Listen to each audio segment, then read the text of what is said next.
básico, ¿no? Entonces, esta es una sesión que ya tenía yo preparada y que hemos reciclado y que viene bien para volver un poco a las bases, ¿no? Y para preguntarnos qué estamos haciendo, ¿no?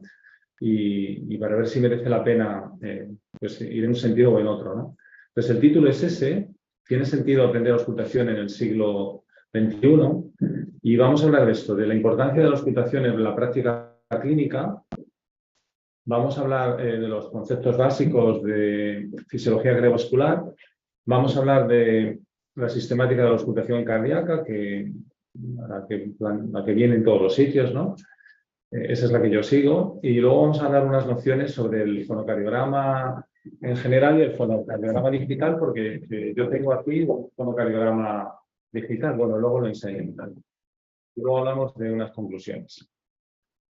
Entonces, como sabéis, la auscultación se ha utilizado desde tiempo inmemorial y ha permitido hacer diagnósticos a los médicos a lo largo de toda la historia. Pero es cierto que con el desarrollo tecnológico, pues los médicos especialistas en cardiología, y aquí tenemos a 2 médicos en formación, pues nos volcamos porque nosotros pues ya empezamos a aprender ecocardiografía, pues nos volcamos a aprender esa técnica, que la verdad es que es maravillosa. Fijaros hasta dónde hemos llegado. Yo no sé si esto lo acabaremos viendo, ¿no? Llevar un aparato de ecocardiografía portátil, ¿no? Y poder compartir con expertos, ¿no? Como ya se aprobó, ¿no? Durante la pandemia, ¿no? La FDA aprobó el uso de estos ecógrafos Philips, ¿no? Para hacer ecografía a estos pacientes que estaban aislados, ¿no? Yo no sé si acabaremos así. El hecho es que los médicos que nos estábamos formando y los que se están formando ahora, pues la sensación que se tiene en general y lo que está escrito en la literatura, este artículo está muy bien para quien esté interesado, pues que la sensación es que los médicos en formación no adquieren porque no se lo enseñamos nosotros porque no nos lo han enseñado tampoco a nosotros. Cuando nos formamos, la destreza suficiente para identificar los hallazgos clínicos de las distintas cardiopatías. Entonces, este artículo está muy bien y aquí se habla de la destreza para identificar 6 tipos de soplos cardíacos, ¿no? Entonces, estos son residentes de cardiología, los que están en color así marroncito, residentes de medicina interna y estudiantes de medicina. Fijaros, pues de insuficiencia mitral, estenosis aórtica, doble lesión aórtica. Pues fijaros que no hay mucha, fijaros los residentes de cardiología, no hay mucha, o sea, tenía que haber hay diferencia, pero tenía que haber más diferencia, ¿no? Pues con los residentes de medicina interna y con los estudiantes, fijaros, ¿no?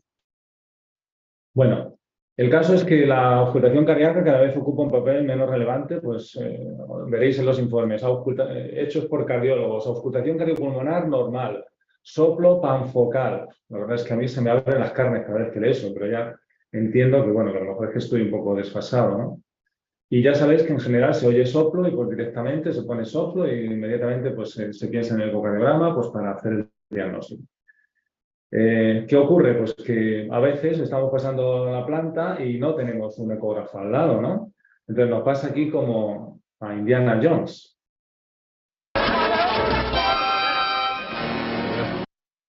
Alberto Mendoza, ¿vale? Y este es un problema clínico peliagudo, ¿no? Entonces, pues, el problema clínico parece chungo, pero mirad cómo lo soluciona Alberto Mendoza. Perdón.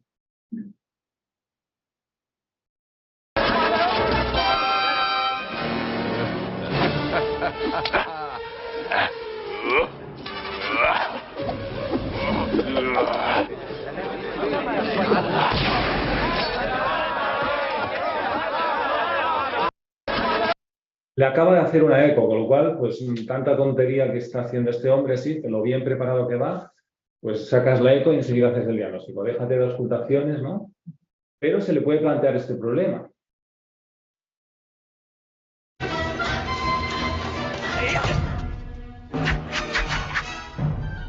El problema clínico es doble, ¿lo veis? Pues va...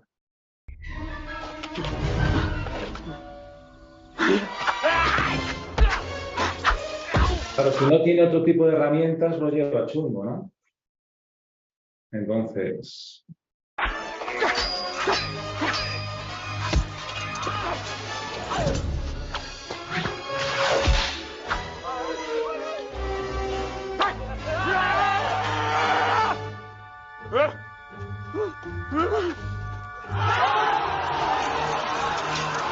Bueno, pues ya está. Bromas aparte, que es fundamental, yo creo, y lo tenemos que hacer nosotros, los que estamos formando a médicos. Tenemos que poner en valor el arte de la auscultación, porque es una herramienta clínica que es útil y nosotros tenemos que ser los primeros en esforzarnos, en hacer bien las cosas y enseñárselo a los médicos que están con nosotros. Porque, como veis aquí abajo, pues hay situaciones clínicas en las que no tenemos a disposición el aparato de ecocardiografía. Bueno, entonces, igual que cuando vamos a pescar, no vale con comprar una caña en Decathlon y irte a cualquier sitio a pescar, pues es mejor hacerlo pues como está este señor, pues habiéndose estudiado todo y bien preparado. Pues de eso se trata, ¿no? Se trata de ir a pescar pues con conocimiento, se trata de auscultar pues conociendo qué es lo que nos podemos encontrar, qué patología puede tener el paciente en función de la situación clínica, ¿no? Entonces, llevamos los médicos auscultando pues, desde tiempo inmemorial, lo hacíamos directamente con la oreja, ¿no? Entonces, la auscultación, la verdad, como arte, se desarrolló en el siglo XIX, inicialmente en Francia. Claro, todos estos nombres os suenan, ¿no? Aquí Lobry, ¿no? Y luego, pues la cardiología inglesa heredó esta tradición, y fijaros estos nombres, ¿no? Pues ahora veréis la clasificación de los soplos, ¿no? Pues Steele, ¿no? Y luego la escuela norteamericana, ¿no? Pues todos estos nombres os suenan, ¿no? Son los que han descrito los clásicos, ¿no? Y la verdad es que en pediatría es casi todavía más evidente y es más imperdonable que en pediatría no seamos más exquisitos a la hora de describir los soplos y describir la exploración física en general, porque la semiología en los niños es mucho más rica que en los adultos. Y esto, la verdad es que si lo han podido hacer nuestros antepasados, pues los que utilizaban pues esto, el estetoscopio. Ya sabéis que el estetoscopio lo inventó René Laennec. Esto es un grabado de no sé si es un grabado, bueno, de 1819 en París. Entonces, ¿qué significa estetoscopio? Estetos viene o sea, estetos es pecho y escopium es examinar el pecho. Ese es el nombre del estetoscopio, ¿no? Y luego fonendoscopio, pues eso, ya sabes que fono es sonido y endo es dentro y escopium es examinar, ¿no? Pues este es el objetivo del estetoscopio, ¿no? Pues mirar dentro del pecho, examinar dentro del pecho. Y hacerlo con la menor distorsión posible y con la menor pérdida de amplitud posible y también de la forma más decorosa posible, ¿no? Para no poner en la oreja a determinadas pacientes, no encima del pecho. Ya sabéis que el fonendoscopio tradicional que tenemos nosotros tiene la campana y la membrana, no vamos a insistir tampoco más en eso. Nosotros vamos a utilizar sobre todo la membrana porque los sonidos en pediatría son sobre todo de alta frecuencia, aunque a veces también utilizaremos la campana para los sonidos de baja frecuencia. Y bueno, pues la auscultación tradicionalmente se ha enseñado así, ¿no? Claro, este no es Woody Allen, pero se parece. Y esto se remonta hace mucho tiempo, pero fijaros, esto es una habitación de nuestro hospital. Nosotros disponemos de este fonendoscopio. ¿Lo veis? La foto era para engañaros, pues esta es una foto de hace unos meses. Entonces disponemos de este fonendoscopio y luego, como veréis, disponemos de un fonendoscopio digital, porque estamos convencidos de que la auscultación cardíaca pues, sigue siendo una herramienta y es de lo que os intentamos convencer. Conceptos así básicos en fisiología cardiovascular, pues bueno, los enuncio rápidamente. Entonces, para aquellos que no lo hayan pensado nunca, pues fijaros dónde está el corazón, fijaros hacia dónde se dirige la pulmonar, hacia dónde se dirige la aorta, pues lógicamente el foco pulmonar está aquí, el foco aórtico está aquí. Fijaros dónde está la tricúspide, pues por eso la tricúspide se escucha aquí escuchamos también las comunicaciones interventriculares en mesocardio, y esta es la punta, ¿no? Fijaros, aquí está la nide mitral, aquí tenemos la punta, aquí podemos escuchar la estenosis mitral, y como aquí está la mitral, la insuficiencia mitral se dirige hacia arriba y hacia la izquierda, ¿no? Pues este es el foco mitral, ¿no? El ápex. Aquí está esta gráfica que reúne pues, el electrocardiograma, el fonocardiograma y luego el gráfico de presiones. Esto es un gráfico que yo cuento así de broma, que lo tengo tatuado en una parte de mi cuerpo, es mentira. Pero bueno, la verdad es que esto es básico, esto es la herramienta básica de la cardiología en general y de la cardiología pediátrica. Aquí tenéis el QRS, vamos a ver, el QRS todo, tenéis el electrocardiograma, aquí tenéis el fonocardiograma y aquí tenéis los gráficos de presión. Aquí abajo están las aurículas y aquí tenemos el ventrículo derecho y la arteria pulmonar y aquí tenemos el ventrículo izquierdo y la aorta. Como veis, ¿no? Esta es la presión en las aurículas en el momento en que empieza la sístole empieza Bueno, el QRS, como veis, en el momento que empieza la contracción isovolumétrica, todo esto es contracción isovolumétrica, rápidamente la presión del ventrículo supera la presión de la aurícula y cierra las válvulas auriculoventriculares. Entonces aquí tenemos el primer ruido que aparece reflejado como S1. Después abre la válvula aórtica. Claro, hay un periodo de tiempo en que todavía no está abierta la válvula y se está produciendo la contracción del ventrículo, esto se llama contracción isovolumétrica, por tanto va a haber soplos que no empiezan inmediatamente después del primer tono, empiezan después de la apertura de la válvula aórtica o pulmonar. Después, cuando ya está finalizando la sístole, cae la presión y cierra la válvula aórtica y cierra la válvula pulmonar. Aquí tenemos el segundo rollo. Como veis, y esto es algo que, bueno, yo se lo explico a los estudiantes y también a los residentes, fijaros, siempre tiene que haber un cierto gradiente para que la sangre fluya. Fijaros la diferencia de presión que hay entre el ventrículo derecho y la arteria pulmonar. Pues es poquito, son 4 milímetros de mercurio acordados. El gradiente es 4 con la velocidad al cuadrado. Pero la velocidad normal es 1, habitualmente 1 metro por segundo. Pues siempre tiene que haber algo de gradiente. Entonces la curva siempre es un poquito más alta la del ventrículo que la de la arteria correspondiente, ¿no? Pues porque la diferencia o sea, el gradiente pues es eso, es en torno a 4 milímetros de mercurio, salvo que haya estenosis valvular. Pues teniendo en cuenta eso, pues vamos a aplicarlo en la auscultación cardíaca. Entonces, la sistemática de la auscultación, la que viene en la mayor parte de los sitios, la que utilizamos, la que yo utilizo, pues es frecuencia cardíaca y ritmo, tonos, soplos, extratonos y luego el roce pericárdico se puede mencionar antes o después. Yo utilizo la anotación que utiliza aquí Park en este libro. La verdad es que me gustan mucho estos esquemas y a la hora de dibujarlos, ahora ya con la historia clínica no podemos dibujar, antes sí que los dibujábamos, ¿no? Entonces, esto se puede escuchar, ¿no? Vamos a ver si suena el equipo. Voy a poner, si tenéis cascos se va a poder oír mejor. Quien tenga la opción de ponerse cascos va a poder oír mejor. Vamos a ver qué oímos aquí.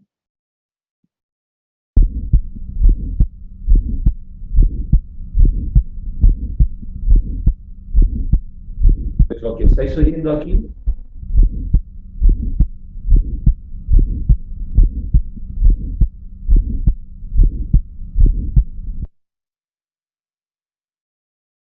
¿estáis oyendo por ahí?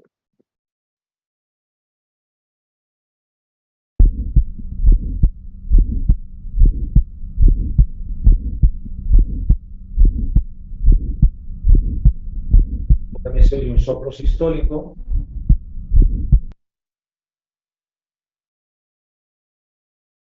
Vale, me decís por aquí que se oye perfecto. Vale. Pues, en definitiva, lo que estamos oyendo es, voy a tocarlo, estamos oyendo. Estamos oyendo y algunos pediatras nos mandan, porque esto se oye, nos mandan la auscultación como desdoblamiento del primer tono. Claro, tú oyes un desdoblamiento del primer tono en los focos pulmonar o aórticos, eso no puede ser un desdoblamiento del primer tono. Si encima tiene un soplo, pues esto lo que es un clic de eyección que se oye con las válvulas aórticas o las válvulas pulmonares que son displásicas. Pues esto se oye. Encima los niños que tienen esta semiología. Y encima estamos haciendo una eco, nosotros como cardiólogos infantiles tenemos un paciente que tiene una estenosis aórtica, una estenosis pulmonar y oímos una cosa rara en el primer ruido, pues eso por narices tiene que ser un clic. A mí personalmente nadie me ha enseñado a escuchar un clic, entonces ha sido haciendo la ecografía de los pacientes, haciendo ecografías de pacientes con estenosis aórtica, con estenosis pulmonar, que he dicho, ostras, esto tiene que ser el clic. Entonces lo he aprendido a posteriori, ¿no? La ecografía es la que me ha enseñado a valorar a estos pacientes desde el punto de vista clínico. Entonces yo invito a que todo el mundo pues sigamos haciendo así, ¿no? Entonces, empezamos con la sistemática, frecuencia cardíaca y ritmo, no tiene mayor interés para los residentes que estáis conectados, pues que sepáis que la frecuencia cardíaca va descendiendo pues desde el periodo de neonatal, pues hasta, según va pasando la edad, hasta la frecuencia cardíaca normal que vemos en los niños más mayores y adolescentes, ¿no? Pero acordaros que los niños pequeñitos tienen una frecuencia cardíaca más alta porque necesitan una frecuencia cardíaca alta para mantener el gasto cardíaco. En cuanto a los tonos, ya sabéis que el primer tono procede aquí, del cierre de las válvulas AV, donde mejor se oye es en el ápex y en el borde externo izquierdo bajo, como ya hemos comentado. El desdoblamiento del primer tono es excepcional en niños. Cuando digáis un desdoblamiento del primer tono, habitualmente lo que es un clic de eyección, como hemos comentado previamente. Y entonces se oiría si pues, los tonos, esto no tiene mucho truco, ¿no? Pues se oye la respiración del niño. Pues aquí los dos tonos son dos tonos normales, ¿vale? El segundo tono se produce por el cierre de las válvulas aórtica y la válvula pulmonar. Como veis, la válvula aórtica termina antes y cierra antes y la válvula pulmonar termina un poco más tarde. Este desdoblamiento del segundo tono es todavía más evidente cuando el paciente inspira. Entonces, se oye mejor el segundo tono, se oye en el borde seno superior izquierdo. Es muy importante la pediátrica porque puede estar reforzado, puede estar desdoblado. Y la verdad es que esto es muy fácil oírlo. Y además, cuando los pacientes tienen bloqueo de rama derecha, todavía se oye mejor. Pues vamos a ver si se oye.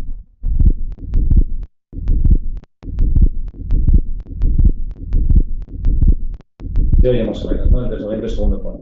Esto encima, si el paciente tiene un soplo sistólico y estamos sospechando una comunicación interauricular, tiene un electro con un crecimiento ventricular derecho, pues el desdoblamiento fijo al segundo tono, pues en los niños se oye.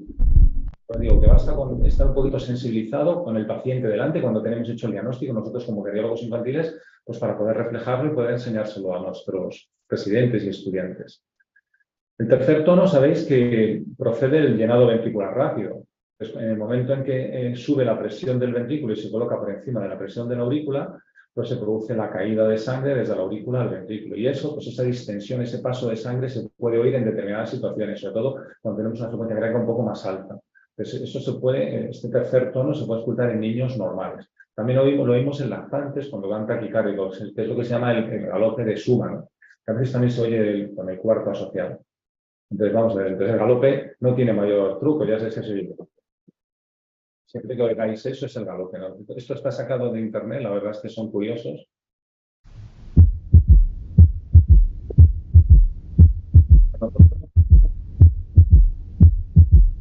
Lo oímos de esta manera. ¿Vale? Ese sería el tercer ruido. Que no siempre se asocia a cardiopatía, pero bueno, todo paciente que tenga un tercer tono, pues sí que es subsidiario de hacer una eco, pero se lo oímos también en pacientes que tienen dilatación ventricular, en pacientes que tienen disfunción ventricular. Y luego el cuarto tono es muy raro en pediatría. Es muy raro que se produce cuando se produce la contracción auricular, se oye mejor con la campana, es este ruido y es siempre patológico. Lo podemos oír en niños más mayores con estenosis vital. Luego veremos algún ejemplo. Desde luego, el ritmo de galope habitualmente se produce por la suma del tercer tono y del cuarto tono, que es lo que comentábamos antes, ¿no? Es esto mismo un poco de revisar los niños.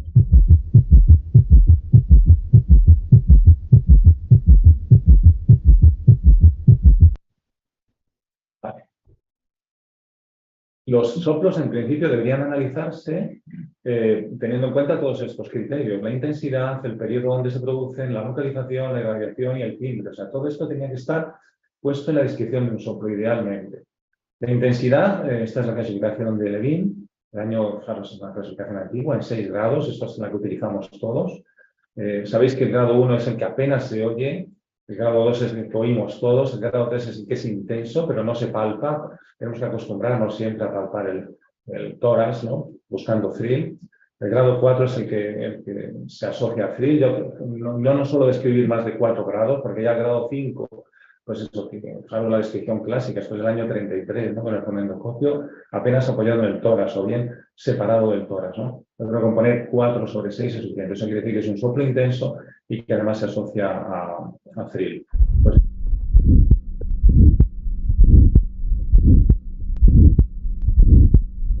si os dais cuenta, el primer tono tiene algo raro, ¿no? Y lo que tiene es un clic de eyección.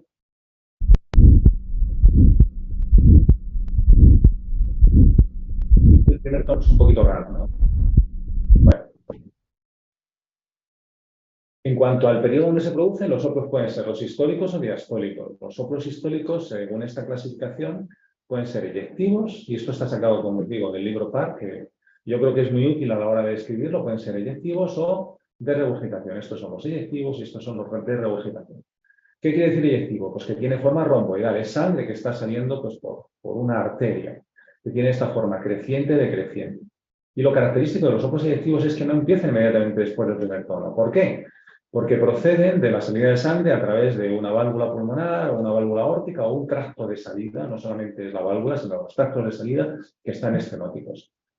Entonces, pues una estenosis relativa, pero como veis, tiene que abrir la válvula aórtica o tiene que abrir la válvula pulmonar para que se oiga el soplo.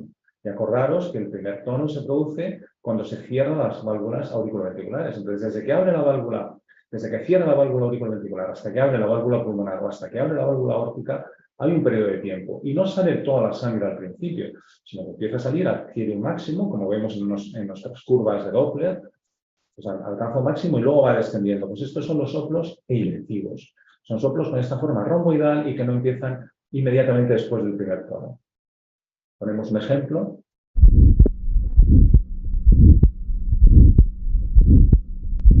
Esto está sacado de un paciente con estenosis aórtica. El clic de eyección inicialmente y luego se oye un soplo que prácticamente ocupa toda la sístole, un soplo sistólico eyectivo.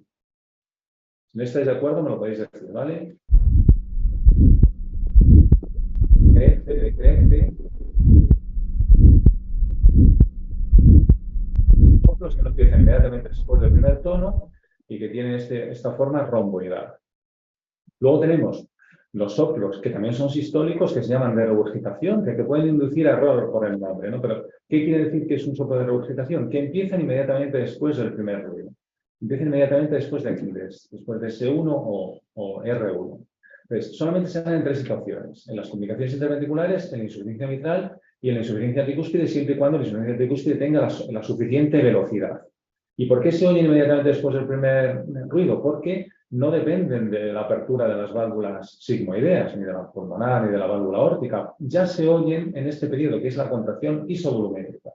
Pues tienen esta forma. El oído no es capatoide, pueden ser crecientes. El oído no lo detecta como soplos crecientes, sino lo detecta de un soplo más o menos de la misma intensidad. Es cierto que pueden acabar antes, como por ejemplo en las comunicaciones interventriculares musculares, porque se cierran a lo largo de la sístole, pero empiezan inmediatamente después del primer tono. Y esos son los soplos de regurgitación. Soplos sistólicos de regurgitación.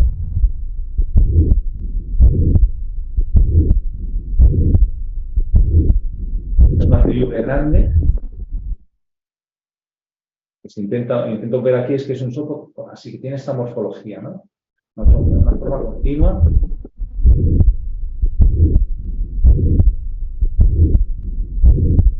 Un paciente con una filibre grande.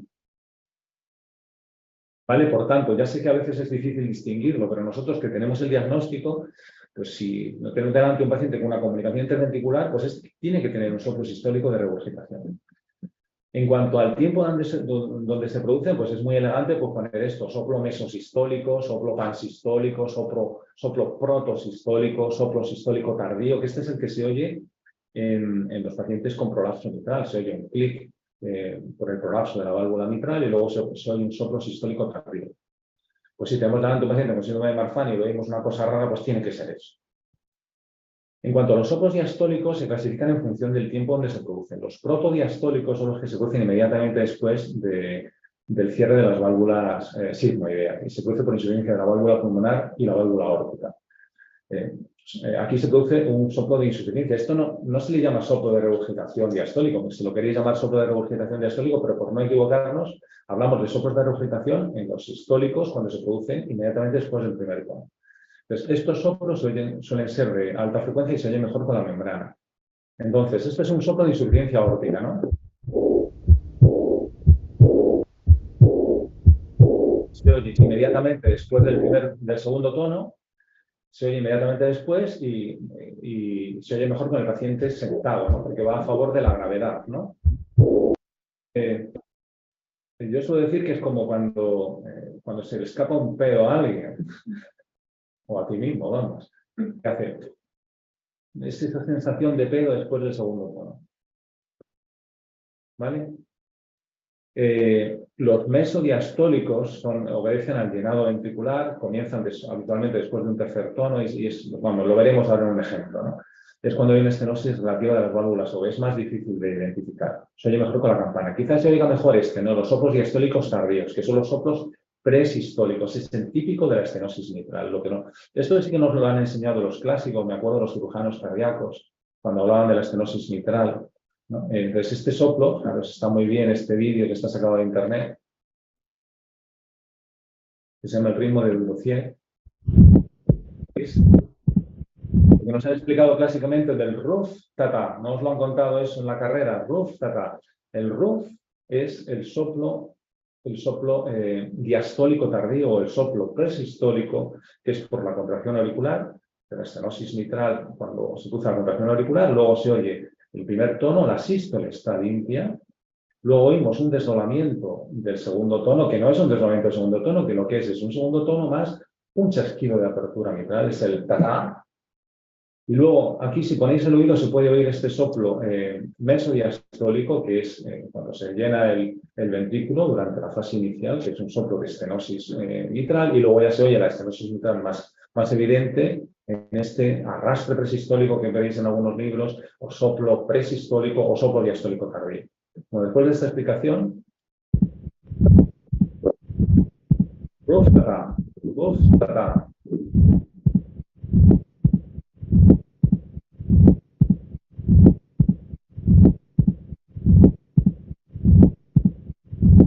Afortunadamente ya no lo oímos porque no vemos pacientes con fiebre reumática ya evolucionada, ¿no? Pero bueno, en algunos casos, en niños más mayores que tengamos esto, pues cuando oigamos el tatá, que sepamos que estamos oyendo el chasquido de la apertura mitral. ¿Qué es un soplo continuo? Cuando seguimos con el periodo, ¿no? El soplo continuo es aquel que sobrepasa el segundo tono. Entonces, todo el soplo que veáis que es un soplo largo que sobrepasa el segundo tono se puede definir como soplo continuo. Esto es un soplo de un dúo.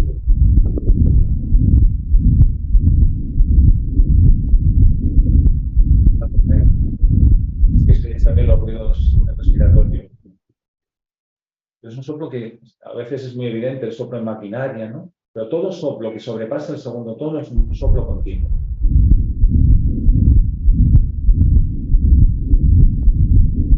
Yo en este podría pensar que es el niño que está respirando.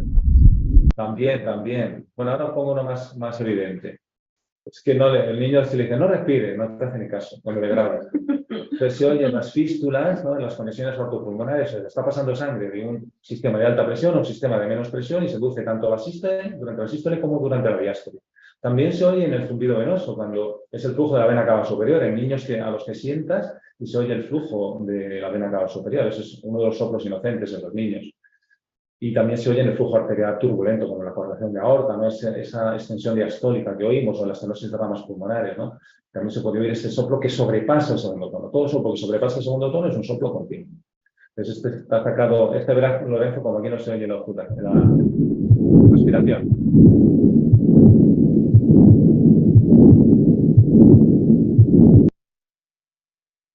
Bueno, en cuanto a la localización, pues ya lo hemos comentado, ¿no? Pues pueden estar foco aórtico, foco pulmonar, o en mesocardio, o en el ápex, ¿no? Cada sitio tiene, cada patología tiene un sitio característico donde se oye con la máxima intensidad.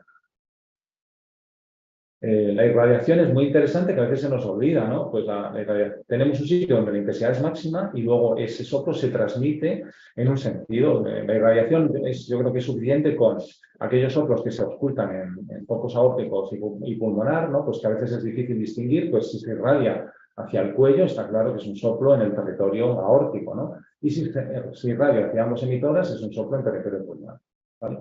Y por último, pues si es un soplo de insuficiencia mitral, pues se irradia hacia la axila, ¿no? El timbre ya es algo más subjetivo a veces, ¿no? Pues que también lo tenemos que describir, ¿no? Si es de alta frecuencia, si es piante, esto sí que lo tenemos interiorizado, ese soplo de la CV pequeña que hace pshum, pshum, pshum. Vamos a poner un soplo de una CV pequeña.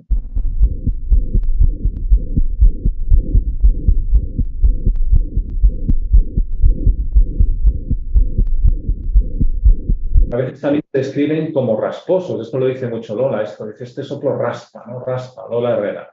Dice esto raspa, ¿no?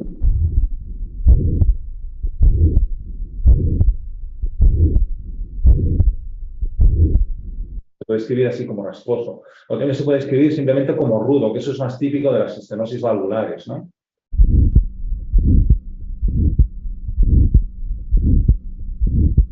Y un segundo tono reforzado. Luego tenemos el soplo inocente, que es un soplo vibratorio, porque hace ¿no? Que es el soplo inocente, ¿no? Que es el soplo de Still. Aquí tenéis el soplo de Still.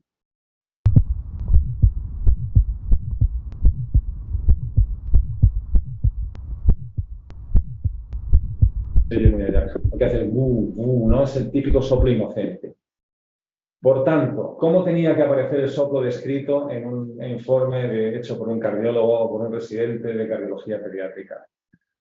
Tenía que estar descrita la intensidad, el periodo del ciclo cardíaco y el tipo de soplo, la localización, la irradiación y el timbre. Por tanto, soplo pansistólico, por ejemplo, eyectivo, rudo, 3/6, en borde external derecho alto y radiado al cuello. Pues esto es una estenosis valvular aórtica. Sistólico, eyectivo, rudo. ¿Está descrito el soplo inocente? Pues el soplo inocente tenía que estar descrito pues como un soplo mesosistólico, eyectivo, vibratorio, 2/6, en borde external izquierdo, no irradiado, ¿no? ¿Vale? El soplo de insuficiencia aórtica, soplo protomesodiastólico de alta frecuencia, 2/6, en borde external izquierdo, máximo en bipedestación, ¿no? Eso sería lo ideal. Los clics de eyección, como hemos comentado, pues se oyen sobre todo en los focos de la base, y hay que, el diagnóstico diferencial se plantea con el desdoblamiento del primer ruido, que eso no se oye en teoría prácticamente. Digamos, un desdoblamiento del primer ruido, eso va a ser.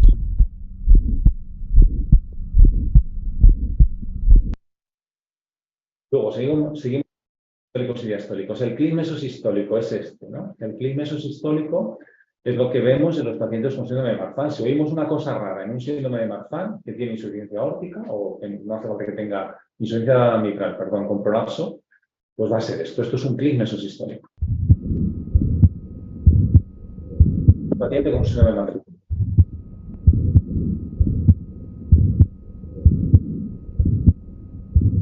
Se oye un primer ruido desdoblado.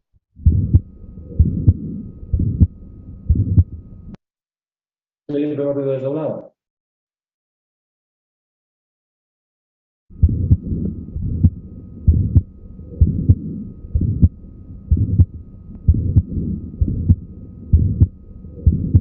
¿Quién puede decir? ¿Esto puede ser un clic de eyección de una válvula aórtica? Podría ser, pero si el paciente lo que tiene es un síndrome de Marfan, pues eso es un clic por un prolapso mitral.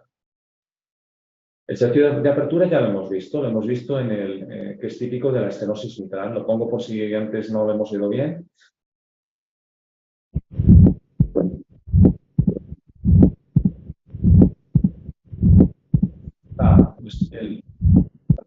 El segundo ta es el chasquido de apertura, ¿vale?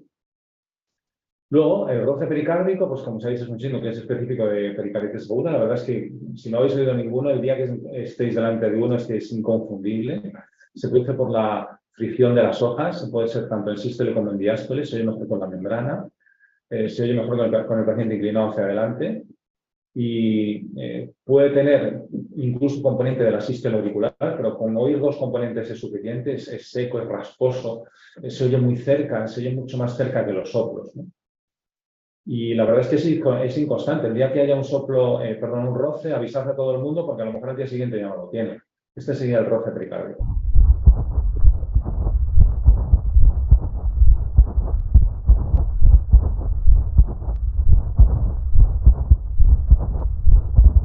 Tiene por lo menos dos hasta tres componentes. Entonces, pues ya tenemos más o menos descrito cómo se deberían reflejar los soplos, ¿no?, en nuestra historia clínica. Entonces, vamos a hacer un recuerdo breve de los soplos inocentes. Todos estos son soplos inocentes. El más frecuente es es el soplo de Still, pero también tenemos el soplo inocente pulmonar del niño pequeño, que suele ser un niño suelen tener bajo peso al nacimiento. Lo vemos pues a partir de la segunda semana, es el soplo de la estenosis fisiológica de las ramas pulmonares.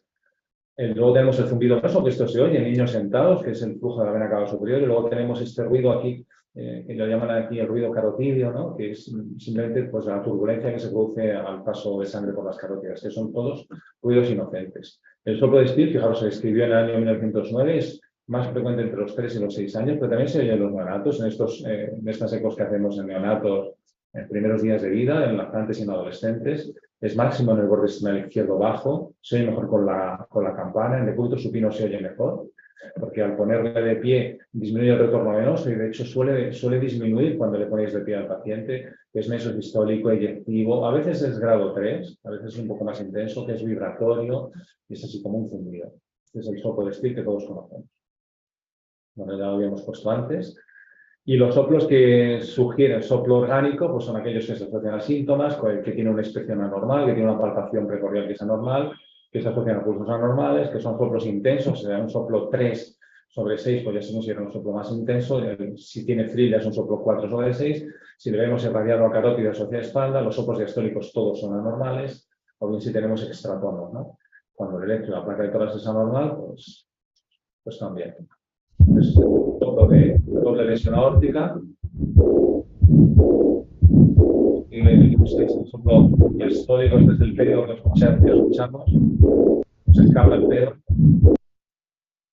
Bueno, pues ya no estamos en esta situación, o sea, ya sabemos mucho más, ya estamos en esta situación a la hora de auscultar, ¿no? Pues esta sería la manera de enfrentarnos al paciente cuando le auscultamos o cuando le valoramos por primera vez. ¿Qué herramientas tenemos? Hay que reconocer que la formación en auscultación es complicada, ¿no? Pues te tienes que poner y te tiene que gustar, ¿no? Es cierto que hay un componente subjetivo y depende mucho del entrenamiento y de la experiencia del médico. Entonces, el fonocardiograma yo creo que nos ayuda. Ya sabéis que cada estructura del corazón tiene su constitución particular y sus características biomecánicas a la hora de generar sonidos, ¿no? Entonces, durante el ciclo cardíaco, las estructuras vibran y esta vibración se propaga en forma de onda acústica. Y eso es lo que recoge el fonocardiograma, es el registro gráfico en forma de una onda de las vibraciones de las distintas estructuras del corazón. Pero fijaros, ya se ha empezado a registrar en 1894 el primer registro fonocardiográfico, ¿no? Sí, lo bueno del fonocardiograma es que te permite ver lo que el médico está escuchando, ¿no? Entonces, esto es una manera de reproducir de forma objetiva lo que sucede en el corazón. Entonces, esto, la verdad es que con el fonocardiograma se aprende mucho más rápido a auscultar. Entonces, esto es el fonocardiograma clásico descrito. Fijaros, este es el soplo, un soplo protosistólico, este es un soplo pansistólico, este sería el soplo de regurgitación, un soplo pansistólico eyectivo, un soplo de pansistólico de regurgitación, este sería un soplo proto-mesodiastólico de la regurgitación aórtica, ¿veis? Y este es un soplo continuo del ductus persistente. Esto ya está recogido desde hace mucho tiempo. Entonces, la ventaja del fonocardiograma digital es que es un fonendoscopio que captura, que amplifica y que filtra la señal. Entonces, esto nos lo pasa al teléfono y bueno, pues sirve pues, para hacer telemedicina, para hacer docencia. No es algo caro y es algo que se puede tener en todas las unidades docentes. Nosotros lo tenemos, esta es una marca española, pero también tenemos el fonendoscopio digital de Lindman, ¿no? Que lo que hace es te traslada pues con este sistema, ves que es un fonendoscopio que lleva a través de Wi-Fi, se conecta a unos altavoces, yo lo tengo aquí, si queréis luego lo abrimos, y tenemos muchos registros. Esta es una prótesis valvular aórtica. Entonces aquí tenemos, esta es la sístole y aquí tenemos el cierre de la válvula, ¿no? Entonces, fijaros cómo se oye. Lo que más se oye es el cierre de la prótesis. El segundo tono. Se oye proyectivo. Lo que más se oye es el cierre de la prótesis. Soplo no es muy intenso, era una prótesis que funcionaba bien, tenía una leve aceleración. Esta es la grandeza del fonendoscopio digital, pues que te permite ver el soplo, ¿no? Entonces, si yo digo, este es un soplo que tiene forma romboidal, pues en efecto tiene forma romboidal. Es cierto que a veces la forma romboidal pues, no es del todo buena. Tenemos otro paciente. Este es un soplo de regurgitación. Este es Jones, que os sonará, es un niño que tiene una CIV.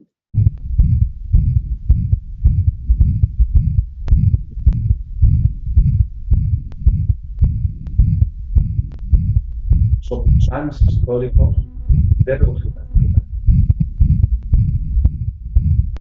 Todos los niños respiran. Pero veis, si os ofrece dudas, a lo mejor la auscultación, pero es que la morfología es continua en el sentido de que no disminuye de amplitud y sobre todo que empiece inmediatamente después del primer tono. Y aquí tenemos una insuficiencia pulmonar.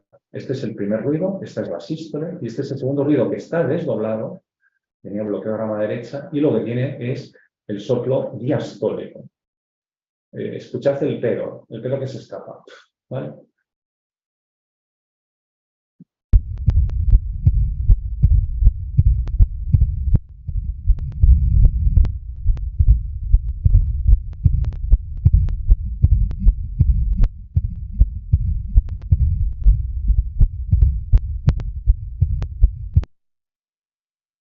Bueno, lo ponemos otra vez, no se oye muy bien. Pero se oye, fíjate, hace. Se oye el desdoblamiento del segundo ruido y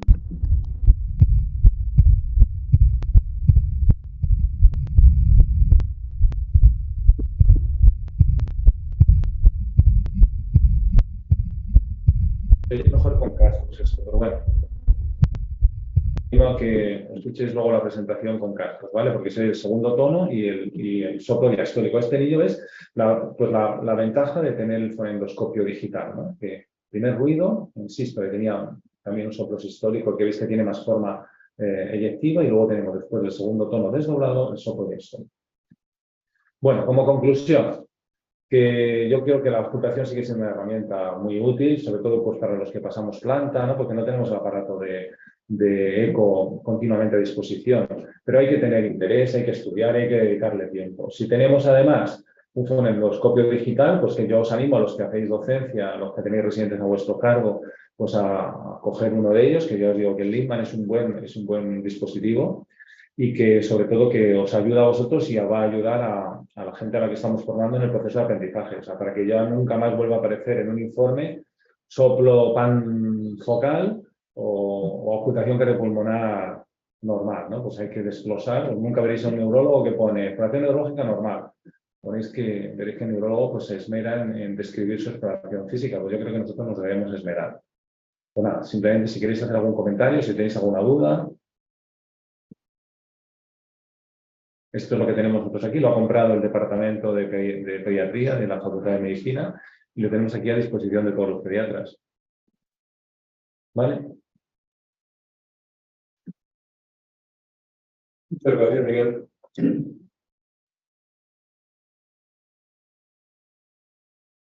¿Algún comentario, chicos y chicas?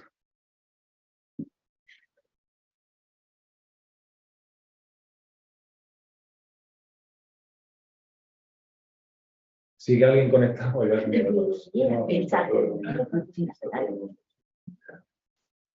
Bueno, pues nada, que esto la verdad es que da calidad. Yo me he dado cuenta que da calidad a los informes y cuando lees algún informe, que es eso, que está bien escrito, dices, oh, qué gusto da, ¿no? Es como leer un artículo, leer un libro, y dices, qué gusto da leer esto, ¿no? Entonces, cuando se lee un informe y la parte de la exploración física está muy bien descrita, pues dices, oh, está a gusto, ¿no?